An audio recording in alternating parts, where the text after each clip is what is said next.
Hey guys, it's Dr. Justin Marchegiani here. Let's dive in. We got a live Q&A today. What is going on? Let me know. Any questions, feel free and chime in. What's happening in your world? It's a little rainy day here in Austin, Texas. All is well. All right, let me get my YouTube thing going here. I think we're looking good. All right, awesome. So what's going on? Any questions, feel free and chime in, y'all. Okay. So what's happening? Anything on the functional medicine world, feel free and let me know. A couple things I want to make note of is when people transition to a healthier type of diet or a healthier type of eating, right? Big fan of the word template. Template I like because it kind of refers macronutrient adjustability. You can adjust your carbs higher or lower. You can go fat higher or lower. You can go protein higher or lower. So there's a lot of flexibility, right? Most people, there's a certain percent of their diet that, let's just say the foods don't correlate, right? Let's say 40% of their foods maybe aren't within the paleo template. Maybe they're legumes, maybe they're grains, maybe they're junky fats, maybe they're refined types of carbohydrates that aren't in that whole food type of template, right? One of the biggest things that I see is that when people then transition to a paleo template is they're not filling in the gaps with the calories. So let's say here's their diet, right? 40% of that diet, the calories don't match with the paleo whole food kind of dietary template. They only replace 20% of those carbohydrates with paleo whole food type of nutrients. Well, a lot of times you're going to feel worse. You're going to feel more tired if you're not getting enough nutrition. So really keep that in the back of your head when you're making diet and or lifestyle changes. Am I eating enough calories? And again, I use the term calories because it's just calories equal energy. The problem is you can have a whole bunch of calories and not a lot of nutrients. So that's really, really an important thing to kind of keep in the back of your head. Calories and nutrients aren't necessarily connected. Hold on one second here. Okay, so calories aren't necessarily the same thing as nutrition. So when we talk about whole food calories, we're talking about whole food nutrient dense types of foods. So that means there's going to be a whole bunch of nutrition along with those calories. Calories are just really easy to talk about, really easy to measure. You can use applications like Chronometer or MyFitnessPal to ensure that you are getting enough. Hope that makes sense. So when you're transitioning to a healthier type of diet or healthier type of eating, the biggest mistake most people make is just not getting enough calories, and that's automatically going to make them feel more tired. Amy writes, do you have experience with nail separation due to excess yeast in the body? And if so, what can I do to fix it? So are we talking fingernails or toenails? If we're talking toenails, there's a couple of things you can do. There is you can do emulsified oil of oregano right on the actual nail. Of course, you want to fix the gut too. You want to make sure that, you're not eating a whole bunch of refined sugar that could be feeding a lot of this yeast and stuff in your gut. There's also some creams and some nail fungal soaks that I've used. If you go to justinhealth.com/shop, I have an herbal nail fungus soak that mixes with apple cider vinegar. It works really, really well. Great for toenails because you can let it soak. You have fingernails. There's a cream. It's called the Mother of All Creams by Perea. That's excellent. And the one for the nails, though, you can do Mother of All Creams or Wonder Balm. Those both work really good for fungal nails as well. You can also do the oil of oregano. Is it true your body breaks down 20% of all meat in the body? I'm not sure what you're talking about with that. Try rephrasing that. Neil writes in, do you think the Mediterranean diet counts as an anti-inflammatory diet? Well, it depends. What is the Mediterranean diet? The Mediterranean diet is like looking at lots of fish, right? Lots of omega-3s, usually an emphasis on vegetables, an emphasis on fats, typically more from olive oil. And then it typically talks a lot about whole grains, which I think paleo diet is probably better because the paleo diet has all the aspects of the Mediterranean diet, except it cuts out the grains. Okay. It emphasizes saturated fatty acids, not just the polyunsaturated olive oil. And then it also emphasizes other types of green vegetables and lower sugar fruits. Hope that makes sense. I think the paleo template's even better. And again, a Mediterranean template, because of the grains, it's going to be higher in carbohydrates. So if you already have insulin resistance, you may be not quite help with that. Michelle writes in, what's your take on aloe vera for an autoimmune man? I feel better. I feel better on it than I had with sugars in the aloe vera juice. Feed the infections. Aloe vera juice, I think is good. It has a lot of good anti-inflammatory benefits for the gut. There's a brand called George's Always Active that can be super helpful as well. Hold on here, guys. My YouTube here just kind of like shorted out. I'm going to see if I can go back live here in a second. Hold on.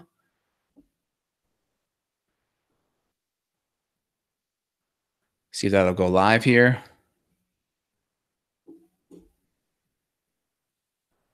Okay, hold on.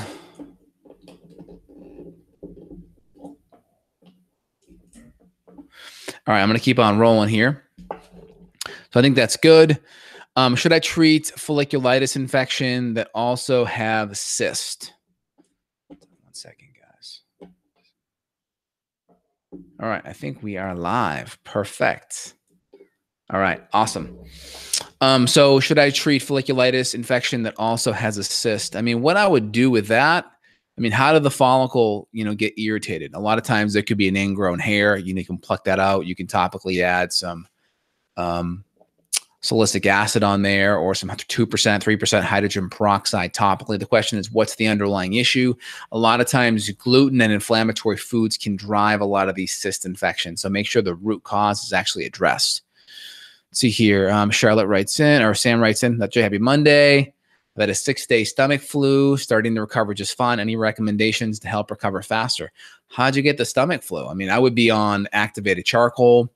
I would be on probiotics. And I'd also be on GI Clear 5, some emulsified oil of oregano, maybe even the 4, but at least GI Clear 5, probiotics, and oil of oregano. Are you having a lot of diarrhea, or are you throwing up? What does that look like? But I would put some binders in there to bind some junk up. I would put some of the oil of oregano in there to help, and I would do some probiotics because that can help with E. coli and can have some really good anti-inflammatory benefits. Can I take copperless trace mineral complex to balance copper or trace mineral imbalance?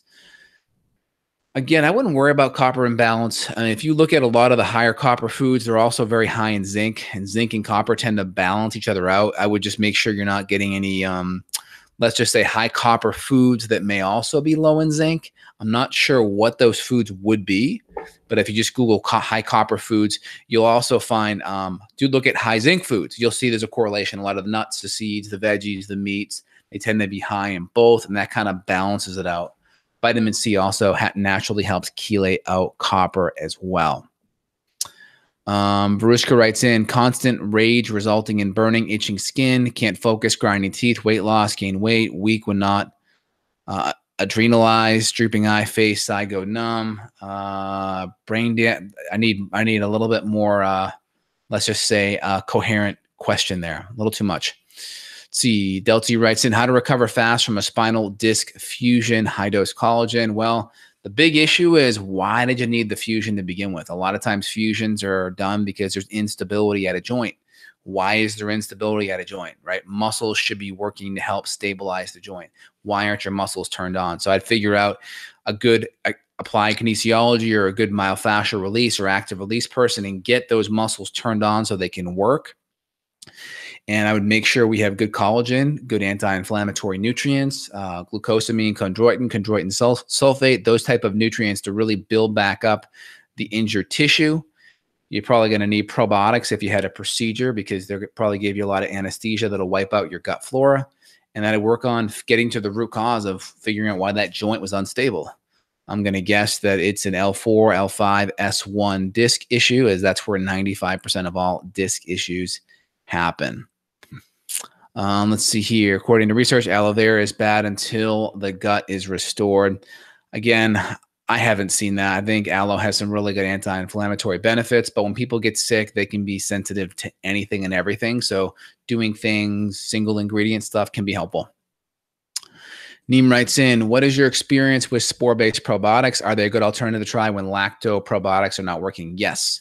I'm a big fan of the Megaspore biotic. When probiotics aren't working, Megaspore is pretty good, or potentially Prescript Assist. Dylan writes in, what are your thoughts on longer fasts, like 2 to 5 days? I'm not a huge fan of them. I think the benefit can really come in because you're giving your digestive system a break. So you're not putting food in your digestive tract, which can be really helpful. It can give your digestive system a very good break. And if you're giving lots of food allergens typically, then that's really good because you're not giving those things. But if your body is normally used to foods that are anti-inflammatory, nutrient dense, low in toxins, and your digestive system is working well because you've knocked out infections or you're taking hydrochloric acid or enzymes, I think you're not going to do as well because fasting is a stressor. There's no magic in eating nothing. Seriously. If that's the case, every concentration camp victim that walked out of Auschwitz or any of these, camps in Austria or Poland in World War II time would be super healthy. They weren't. Now, again, that was a lot more stress, a lot more labor, torture, all that stuff, but there's still a low calorie element. They were given like 11 or 1,200 calories a day, right? So there's no magic in eating nothing, but there is some benefits because your digestive system is chilling out. There's also not going to be a lot of gluten or inflammatory foods in there. And if food allergens are bad and your digestive system is really stressed and inflamed, there can be benefit a lot of times because of that. And of course, there's some, proteins that, some cellular autophagy that happens when you are fasting. But again, I think you can do that intermittent fasting and still get enough food in your system as well. Your body needs nutrients. Air is not enough. Jeff writes in, TSH 1.260, free T3 3.6, free T4 1.24. I got way too many panic attacks and flutters in my throat. The MD say my thyroid's good. What do you think we could run? Yeah, your thyroid numbers look great there. I would look more at the adrenals and your neurotransmitters for sure.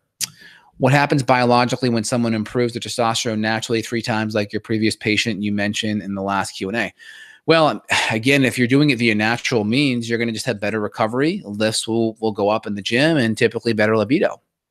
And that's a good thing. Think for yourself. Thoughts on weed? I think it depends. Are we talking CBD or THC weed?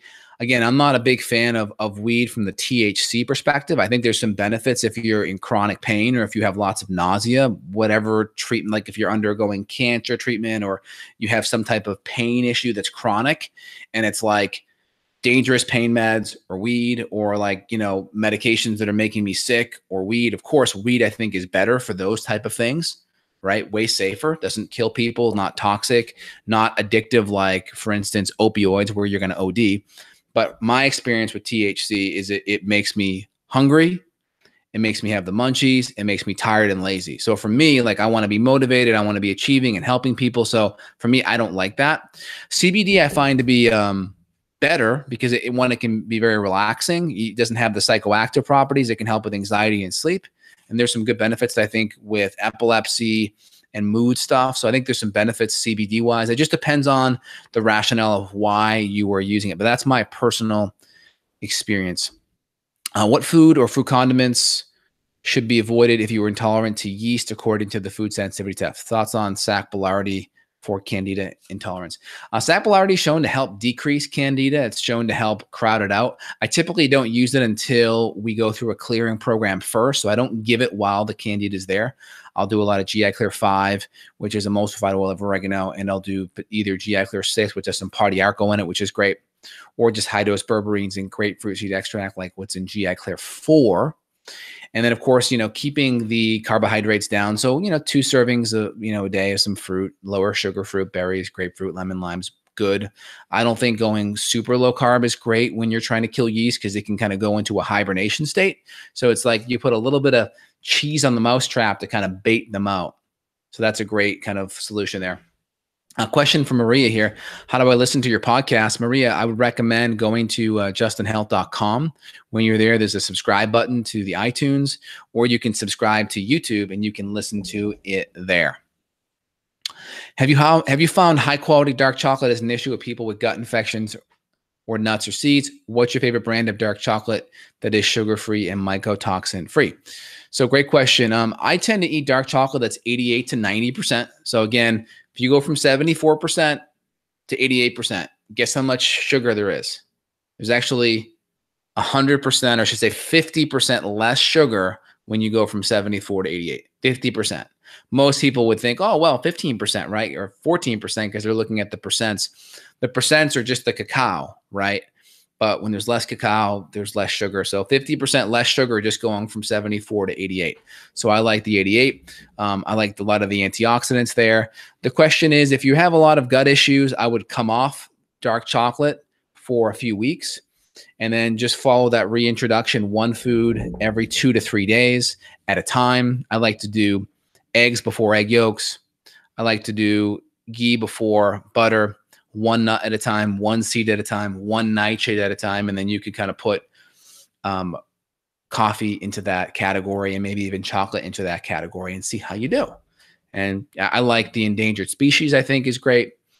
I think there's another one out there called Lint. Lint's a great one. I'll go between those two. And there's another one I saw yesterday that was 88%. I had a sample of that, and that was 88% as well. It had the word classic on it. That was a good one. Hey, Spivey, hope you're doing well.